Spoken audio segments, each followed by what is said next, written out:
Today's Cricut beginner tutorial video, I am going to be showing you how to make these paper flower roses in a shadow box frame. I added some vinyl decals on top, so let's go step by step on how to do this.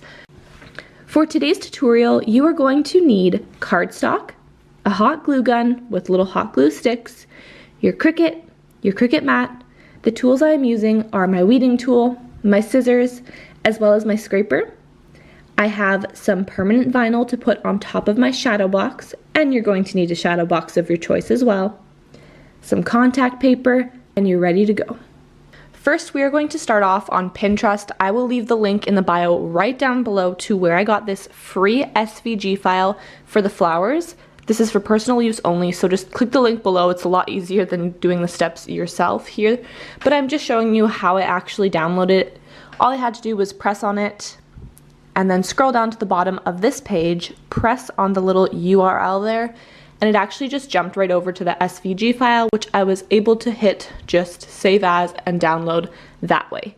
Now let's jump over to our Cricut Design Space and get this image inserted so we can start cutting. Cricut Design Space, you are going to want to hit upload and search for your image. You're going to browse until you find it and just select it in the file folder and press continue. You can change the name if you want, or just save as like that.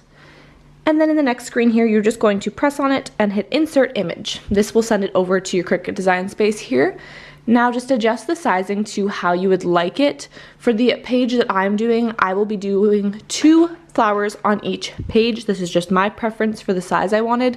You can do whatever you would like, and I will talk about the sizing in a little bit here with the paper, but this is just kind of how I did it. And I just really duplicated it to make it a lot easier. Now we're ready to make it. Let's move on over to the Cricut side of things. I do have my cardstock in various different colors that I bought.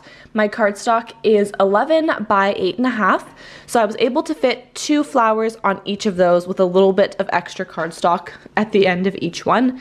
And I believe I had 6 in each row for my 10 by 10 frame. So the frame wasn't fully filled every little corner with the flowers. I did just rows instead, as you saw in the beginning. So let's load our cardstock. And while each cardstock was cutting, I was working on the flowers that I had cut previously. Now, I have seen people for these flowers using different tools, and maybe their weeding tool or a drill sometimes, to spin their flowers. And I tried that, and it just was not working for me. So I will show you a way that I found easiest. Now for this cardstock, as you can see, it's really just peeling off. I used my weeding tool to just pick it up, and then it just kind of spiraled off of the page. Very easy. My mat wasn't too sticky, so it was super easy to actually just pull off. So this is what it's going to look like before you are spinning your flowers, and I'm going to show you how to do it now with just your hands, no tools needed, very easy, and honestly, I thought it worked much more effective this way. Quickly actually putting another cardstock in so it can cut while I am doing this. In the background of making the flowers, I just wanted to get it done as fast as possible. This actually did end up taking me hours, but you know, it was definitely a lot faster if I was cutting as I was going. So now it's time to roll the flowers. What I'm doing is from holding the bottom and the top at the same time here, from the outside part, I'm just rolling it. So literally rolling the paper in a little circle just over and over and over, and I'm passing it between my fingers. As you can see, my thumb and my second finger here, I'm holding the top and the bottom of where the flower would be, and with my other hand I am passing through kind of with my fingers so that I can get the rolling motion. It's really important with your thumb and your second finger here, like you can see, that I'm holding the top and the bottom of where the flower would be. That way it's holding it into place. You want to make sure the bottom is completely flush the entire time, completely straight.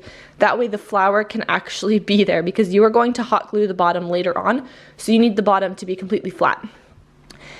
Super easy, just roll it like this. I'm just rolling it over and over again in the exact same way, just spinning it in a circle over and over.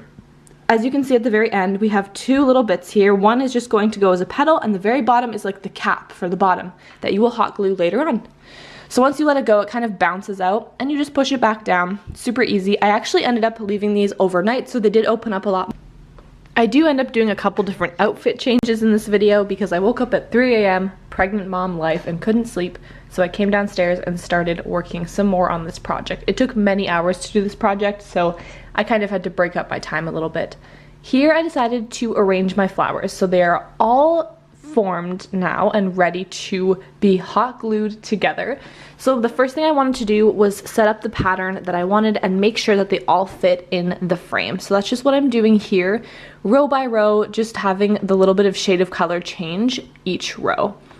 How you're going to do it is heat up your hot glue gun, and at the bottom here you can see there are two little flaps. The first one is actually the end of the petal, so we are going to hot glue the very last petal. So that is the second last on the little paper here, but the very last petal, if that makes sense. So as you can see, I'm just hot gluing that one, and then the very, very last little flap here, or little circle, is going to be like the little hat on the bottom of your flower. So all you're going to do is push it down and pop it over the bottom of your flower with some hot glue on it, and then just hold it down. Again, with my thumb, I'm holding down the top, and with my second finger, I'm holding down the bottom, and just holding it closed. Be careful because it is hot, of course, it's hot glue. Burnt me a little bit a couple times. Then I just put it back on the shadow box frame and kept on going. So again, step by step, the very last petal here, I am putting some hot glue on and sticking it to the side of the flower. And then the very, very last little circle bit sticking out is going to be the little bottom, or the little hat for your flower that's going to go on the bottom. So you're going to put some hot glue on the very, very bottom there. I put a generous amount, honestly, and then I just stuck it on there like a little hat or a little top and held it in place.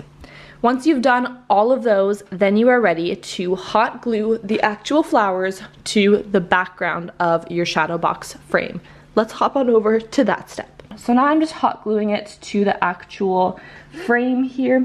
You could totally paint the background. I didn't have any paint on me, so I just did it onto the actual frame. I do suggest when you're doing this to do the perimeter first. So I did a big square all around the outside, and then I did the middle ones. I just found this a lot easier to keep it all straight and in place. And don't worry about the little hot glue stringies that are all over the place. You can just clean that up at the end. So do it all, and once it's all done, then you can pull out the little strings. Now let's talk about the font. I went to dafont.com, right here as you can see on the screen, and I downloaded the font I Love Glitter. That is the font that will do the heart shape in between the words that I'm going to be showing you. I'm making this Mother's Day gift, so this is what I wanted to do. You can totally skip this step, but I just wanted to show you where I was getting the font in case you were interested. For my shadow box, I am writing the word mom. I like to do the Times New Roman font for this one. And then I will be spelling out each of this mother's children's names. So this mama has a lot of children, so bear with me on this one. I'm going to skip ahead. But the children's names are going to be in the font I Love Glitter, and we're putting that little heart shape in between. If you are wanting to know how to put the heart shape in between, it's actually one of the characters on your keyboard, and it is the underscore character. So you're going to type the name, hit underscore, and then the next name, and it'll make that little heart in between that you can see. I will be right back once I have attached all of these back together, because I just wanted it one unison thing, and I didn't want you to have to sit here and watch me do that. So now I'm just doing the shape that I wanted. I did change the color of the mom and the other font just so the Cricut knows to cut them separately, and now we're ready to cut. I am using permanent vinyl that I bought from Michael's, as well as some contact paper that I bought from Amazon, just because it's a lot cheaper than transfer tape. All I'm doing is cutting it out in my machine, making sure your settings are set to vinyl this time and not cardstock anymore.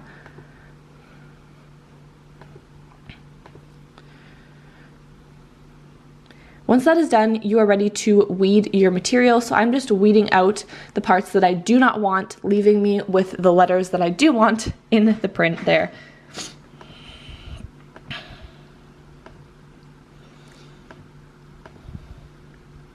Everything is now weeded, so I'm ready to cut my contact paper and get this on the frame. So I'm doing the mom part first. You can put it on the inside of the frame, and if you are wanting to put the decal on the inside, you are going to need to mirror your image on Cricut Design Space before you're cutting it. Now that's just because if you're putting it on the inside of the frame, it's going to be backwards if you don't hit mirror. But I am putting it on the outside of the frame, so I did not choose to mirror it because that would just not make sense. Anywho, moving on. Pulling off the contact backing there, and all I'm doing is lining it up and flattening it on. Super easy, just like regular vinyl. The next part is going to be a little bit trickier just because there are a couple different names that I'm going to need to put on here, but we are just going to layer the black vinyl names over top of the white word mom right here. So you can see me doing the contact paper again for it and being really careful with these little tiny letters for this font just because it can rip up, so pulling very, very slowly. What I like to do is line it up first before I push it down, and then slowly push it down and pull away bit by bit. Using my little scraper tool, it just makes it a lot easier for me. This is a perfect gift for Mother's Day. These sell really well. I've made shirts like this with the mom and the kids' names, and I wanted to try a little bit of a shadow box this time, and I absolutely love it. So I will definitely be making these for Mother's Day this year round and seeing how it goes.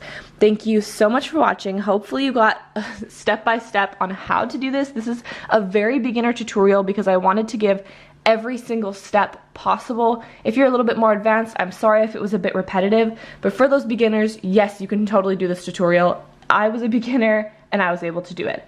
So this is my first time actually ever trying these flowers or anything, and it turned out pretty good. Overall, the mama that got this gift absolutely loved it, and overall I'm really pleased with how it went. It did take many, many hours, but it was so well worth it. Thank you so much for watching, and I'll see you next Saturday in another Cricut video. Bye!